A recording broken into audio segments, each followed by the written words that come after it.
സമയം CPIM ഇടുക്കി ജില്ലാ സമ്മേളനം സമാപിച്ചു.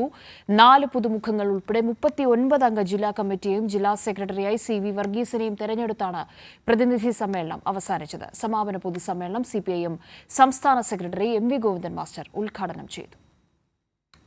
യുവജന കർഷക സമര പോരാട്ടങ്ങളുടെ അനുഭവക്കരുത്തുമായി CPIMന്റെ ഇടുക്കി ജില്ലാ കമ്മിറ്റിയെ നയിക്കാൻ CV വർഗീസിനെ വീണ്ടും നിയോഗിച്ചാണ് CPIMന്റെ ഇടുക്കി ജില്ലാ സമ്മേളനത്തിന്റെ പ്രതിനിധി സമ്മേളനം അവസാനിച്ചത്.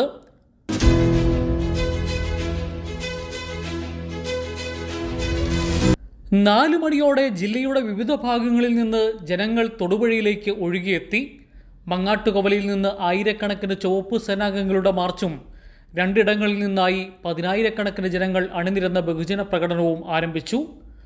6 മണിയോടെ തൊടുപുഴ പഴയ ബസ് സ്റ്റാൻഡ് മൈതാനം നിറഞ്ഞു കവിഞ്ഞ ചുവപ്പ് സേനാംഗങ്ങളുടെ സല്യൂട്ട് MV ഗോവിന്ദൻ മാസ്റ്റർ സ്വീകരിച്ചു.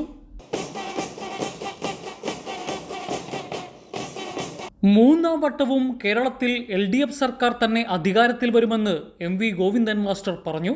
കേരളത്തിൽ കരിവള്ളൂരും ഗൗമ്പായും മുനയും കുന്നും പാടിക്കുന്നും ഒഞ്ചിയവും പുന്നപ്രവയലാർ ഉൾപ്പെടെയുള്ള സമരഭൂമിയിൽ നൂറുകണക്കിന് കമ്മ്യൂണിസ്റ്റുകാരാണ് അവന്റെ സ്വന്തം ജീവിതം തന്നെ ദേശീയ പ്രസ്ഥാനത്തിന്റെ ഭാഗമായിട്ട് കമ്മ്യൂണിസ്റ്റ് പ്രസ്ഥാനത്തിന്റെ ഭാഗമാക്കായിട്ട് ഈ സ്വാതന്ത്ര്യത്തിന് വേണ്ടിയും ജന്മിത്വം അവസാനിപ്പിക്കുന്നതിനു വേണ്ടിയുള്ള പോരാട്ടത്തിൽ മുന്നോട്ടേക്ക് വന്നത്, ധീരരായ രക്തസാക്ഷികളായത്.